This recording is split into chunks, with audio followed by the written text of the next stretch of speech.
Hello, welcome to my channel. So here we are. The first month of the year is already over, but it is today that we'll be deciding on the reading list for the year. One of my goals this year has been to read more. You know, last year my reading was so bad, like so tremendously bad. I read around 30 books if I'm not wrong, and I just had like two favorites. Just favorites, you know, just books that I enjoyed, and the others were like so and I said to myself that 2024 is not going to be like that. I want to read good books, I want to read better books, and I want to read more books this year. And that's why I thought I'd do a challenge. There's this whole 12 books from 12 friends challenge that I've seen it around on Instagram for the past couple of years, and I thought, why not do it this year? It'll be really nice to have like 12 set books recommended by 12 friends to, you know, read this year. So the only catch with me is that yes, I have 12 books that I chose, but these are from 10 people and not 12 because I took 2 recommendations from 2 friends. I could not pass them on. So yeah, I have 12 books that I want to read this year, like for sure, and those are recommended by 10 of my friends and followers and audiences from my Instagram. So I'm quite excited. Let's get into them. I'll mention all the usernames and people and the books in the description box below. Alright, so the first book that we have is one that has been on my TBR for quite a long time. Not a long time, but ever since it was announced and came out, right? And it's also by one of my favorite authors, Holly Jackson, and the book is 5 Survive.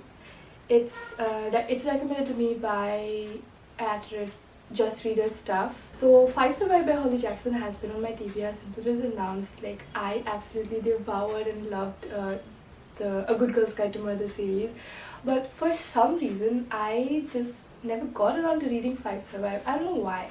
Since it's already been on my TBR and it's also recommended to me, I thought, you know, it would be good to add this. It'll like make it sure that I read it this year.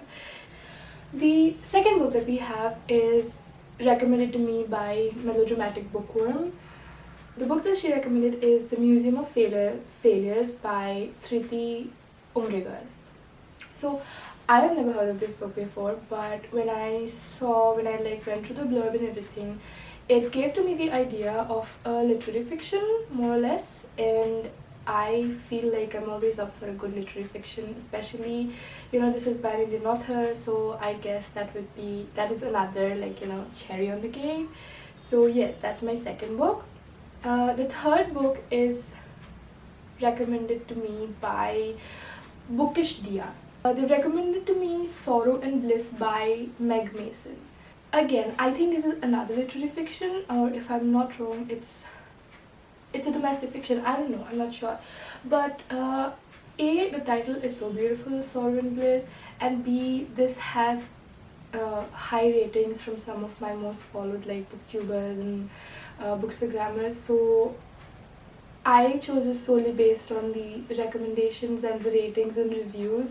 I don't know what this is about. I feel like, I don't know, this is going to be a good one. The next book that we have is one that is very, very, very interesting to me, and it's called Start a Villain by John Scalzi. It's recommended to me by That Voracious Reader. I chose it based on the cover solely because, would you look at the cover? Like, is it not the most interesting and the cutest cover ever? I don't know what this book is about. I'm guessing it's a thriller or on those lines. I don't even want to know about it. But this cover just sold it. I mean, it's so interesting, it's so cute, it's perfect, and I'm intrigued to read this. Next we have is a recommendation from Pretty Little Bibliophile. She's recommended to me a collection of short stories actually, which is Mouthful of Birds by Samanta Schweblin. I've also seen a lot of good reviews on this from some of my followed bookstagrammers, and it has raving reviews, like mostly 4-star, 5 stars. I'm not someone who picks up short story collections on my own whim, so getting this recommendation was actually interesting. If I'm not wrong, Mouthful of Birds is kind of on this surrealism, macabre side of things. So it's been a while since I read a collection of short stories. Considering that I've been looking for something very weird, surrealist, I think this book would be quite different. Next we have our 2 book recommendations by my good friend Charlie at Not Just Fiction. The first book is No Time for Goodbye by Linwood Barclay, and the second book is Wrong Place, Wrong Time by Gillian McAllister. So these are both thrillers because I primarily am a thriller girl, so I've been asking around for thriller recommendations, of course. However, I am not very sure if I remember what these books are about. If I'm not wrong, No Time for Goodbye goes about on the lines of something where the main protagonist wakes up and finds their family missing, I guess.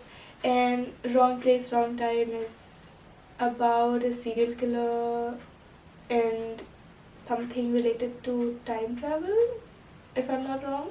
So then we have the next book recommendation by Diary of Sulagna. They've recommended to me You'd Look Better as a Ghost by Joanna Wallace.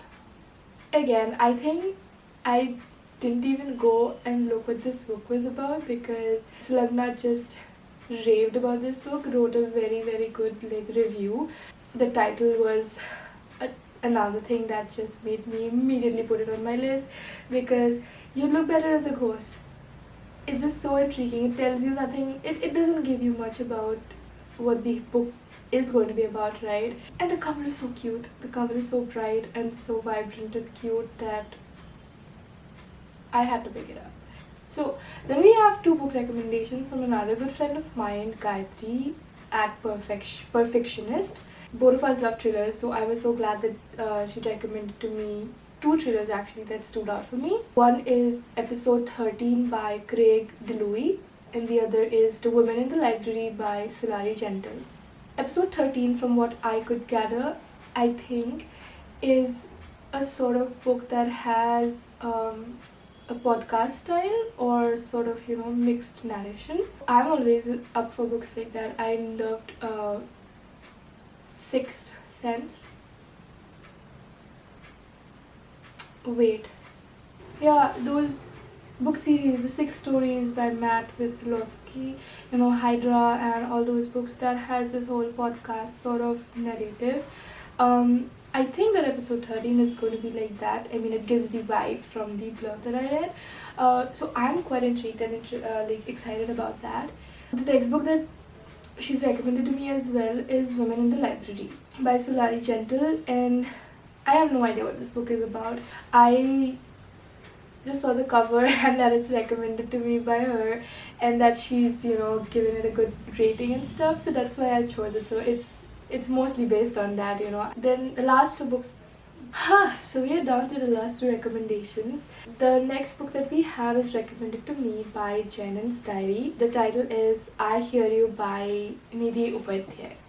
I am a bit skeptical of reading thrillers from Indian authors, which is kind of hypocritical for me to say, but it's just me, it's just my preference, because I feel like there is this very typical formula that these Indian thrillers have, and it's just not something that I'm interested in, Not that I haven't read good thrillers by Indian authors, I definitely have, but I just stay a bit away from them to an extent. So when I Hear You was recommended to me, I was like, I think I need to add this. I think it revolves around motherhood and some unborn child. Yes, I'm still skeptical about this because, thrillers of this sort has a tendency to be either mind-blowingly good, it'll just make you go, what the hell,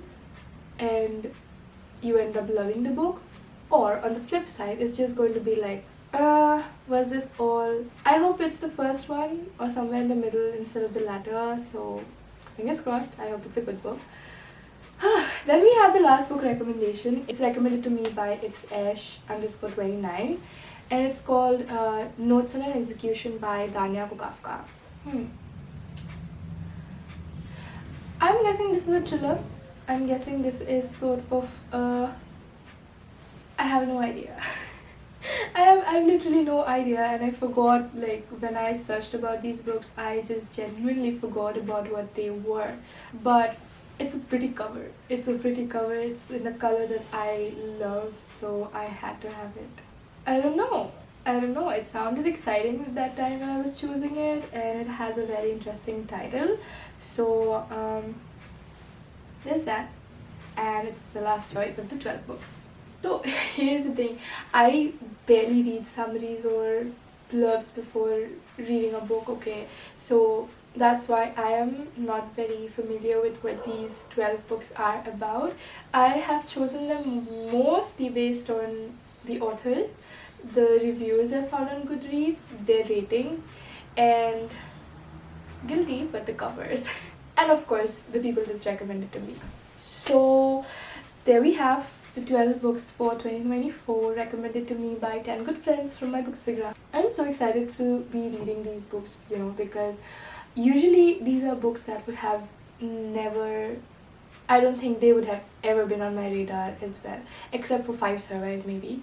But these are books that I've barely even heard of, or you know, like have ever come across on Bookstagram either, because they're very underrated according to me. I'm so glad that people recommended these books to me, because I feel like this gives me an opportunity to expand my reading tastes, my reading, you know, choices and preferences, as well as, you know, the genres that I'm dabbling with, because I would have never picked out a short story collection to read on my own, you know, or I would have never picked up a sort of literary fiction on my own. And that is the one reason that I wanted to do this whole, you know, 12 books on 12 friends challenge. Apart from having, you know, exciting recommendations from people, it would also like push me in a way to read these books, you know, and not just have these on my TBR. For these 12 books, I know that I will read them because I made this like a sort of promise. It's like a challenge and everything. There's that. I'm super excited to be reading them. I probably will be reading them like one book a month, although January is over, so we'll see. So that's it for today. We're at the end of the video. Thank you for sticking with me. I'll see you again. Bye.